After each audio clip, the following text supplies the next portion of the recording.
welcome. Today I'm going to show you guys how to play trekking.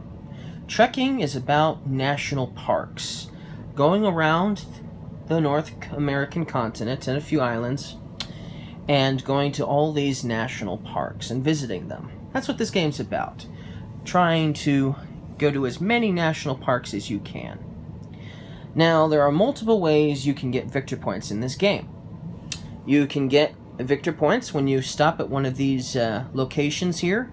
When you stop and land on a location, you take the corresponding stone, if there is one, and each stone at the end of the game is worth a point. And as you can see, there is a lot of stones on the board, so you can get a lot of points that way. Another way you can get a lot of points is at the end of the game, if you're the player who has the most of each of the different colored stones, then you'll get the corresponding card, which will be worth victor points as well. Another way to get victor points in this game is by collecting these national parks here. There's only 3 out at the moment, but when you collect one, another one will take its place. So there's 3 here to choose from. And not only that, but you have to be on the location in order to claim the national park. That is one of the requirements. So if I wanted to take Badlands, where's Badlands? I thought it was over here. Did I cover it? Where's Badlands? Where is it? Let's see, where's the Badlands at?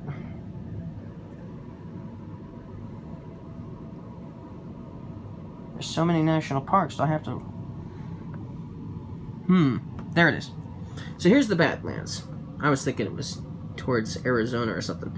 So here's the Badlands. So if you wanted to claim the Badlands Park, not only would your trekker of your color, obviously, would have to be on the Badlands, but you also have to have those 3 requirements. The red boot, the yellow campfire, and that brown paw print. Now, how do you have those? Well, there are cards over here, and as you can see, there's a red boot, and there's even a couple of campfires. So those are 2 of the 3 requirements that you would have to have. You start with 2 cards in your hand. Each player will have 2 cards to start their turn out with. And since this is such a big board, I'm keeping my cards and Ridley's cards off screen because there was just not enough space for our stuff. Each player also gets 3 campsites as well, or tents I should say, as well. We'll talk about what those do later. But one of the actions that you can take in this game is drawing one of either the face-up cards or one of these cards here from the deck. So that's an action you can take, is take one of those cards. And so you'll be using the cards for 2 things. You'll be using the cards to claim the normal parks, these parks here. You'll need that, obviously. Which also still counts as the case, but you'll be using these cards here in your inventory, in your hand, to claim these major parks as well. And so in order to claim Denali National Park, for instance, you need to have 2 of these purplish mountains. To claim Yellowstone, you would need 2 of the brown paw prints, and to claim the Everglades, you would need 2 blue boats in order to claim it. And then, of course, you would have to have your trekker on that location as well to claim those parks. Now, there is a difference from claiming these parks and these parks. The big difference is you'll actually put a campsite, or should I say a tent, and here's a tent, by the way. When you claim one of these 3 major parks, you just put your tent on it because it has an ability. Some are one-time abilities, and some are continuous abilities. And any player can put a tent on any of these parks. You can have all 3 of your tents and all 3 of them if you are able to do so. So there is no limit to the amount of tents at those locations. So anybody can claim those abilities if they manage to do so. Now, there's even a card over here that even mentions all of the different possible abilities you could get with the 3 major parks. And there's actually 6 major parks in the game, but you only play with 3 of them at a time. And so here we have the ability for Denali. Here's the ability for the Everglades, and the ability for Yellowstone, for instance. And we can go over that later. But that's the point. Now that's what you can do. Now, that's basically how you're going to get victory points. You're going to get them from claiming a major park. You're going to get them from claiming a regular park. You're going to get them for having the most of a certain colored stone. And you're also going to get victory points for having a bunch of stones. And that's how you get victory points at the end of the game. Now, in order to move around the board, you actually use these cards to move around the board. You'll notice that there are numbers on the cards. The numbers only work for movement. And you can move, like, you could use 2 cards to move. So if you had these 2 cards here in your hand and you decided to use both of them to move, you would now move 5 spaces, and then you could move your trigger 1, 2, 3, 4, and 5 to make it to the Joshua Tree, claim the little stone there, and all that stuff. That would be an action. So that would be one action, just moving that 5 spaces. One thing that is not allowed, though, is you're not allowed to go, let's say you wanted to go to the Grand Canyon, but you were moving 5. You couldn't go 1, 2, 3, 4. Well, you wouldn't be able to. Okay, let's say you had 6. 6 movement. You had to move 6 spaces. You wanted to go to the Grand Canyon, so you'd go 1, 2, 3, 4, 5, and then 6. That would not be allowed, because you would be taking the same trail that you used to get there. You're only allowed to take 1 full trail to your location. You can't backtrack. There's no backtracking allowed.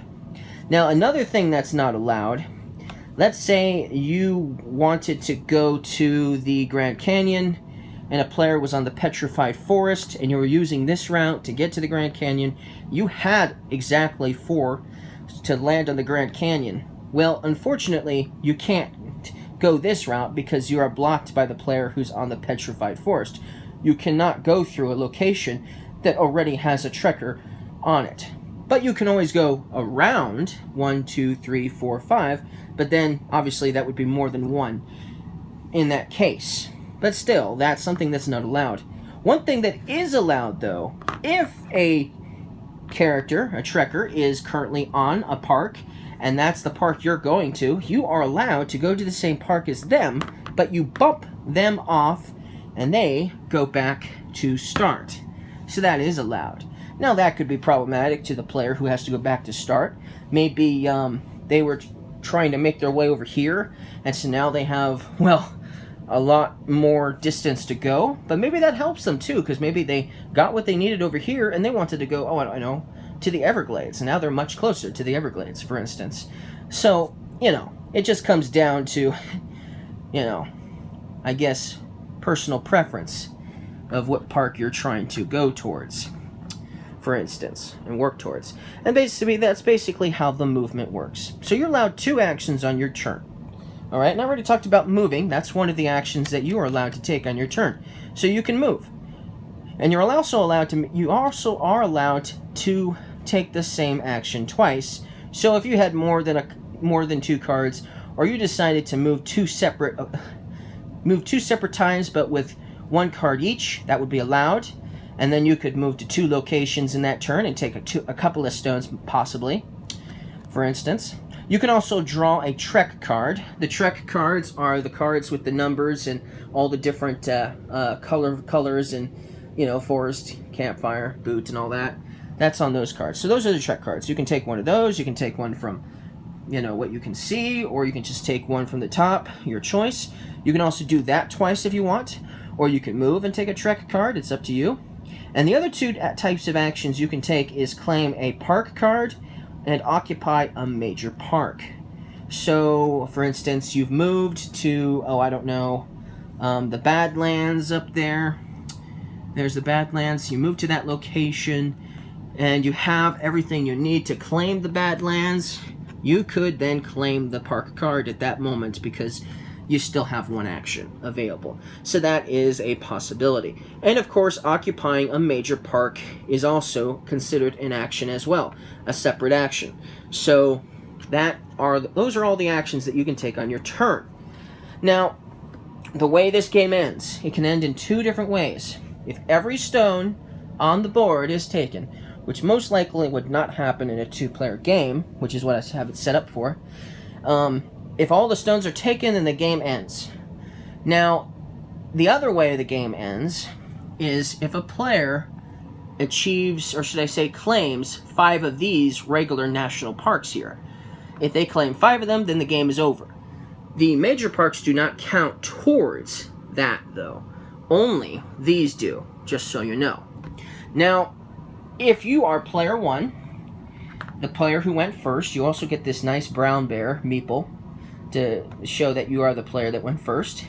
And if you end the game because you went first, then everyone else who's still playing with you would also still get 1 additional turn. Everyone gets the same amount of turns in this game. So even though you claimed your 5th one, does not necessarily mean the game is over. If somebody else still has a turn, they will still get to take their turn. So that is something to note. But that's how the game works.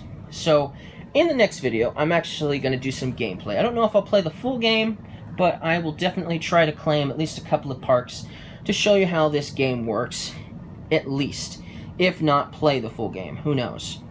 But, see you guys in the next video.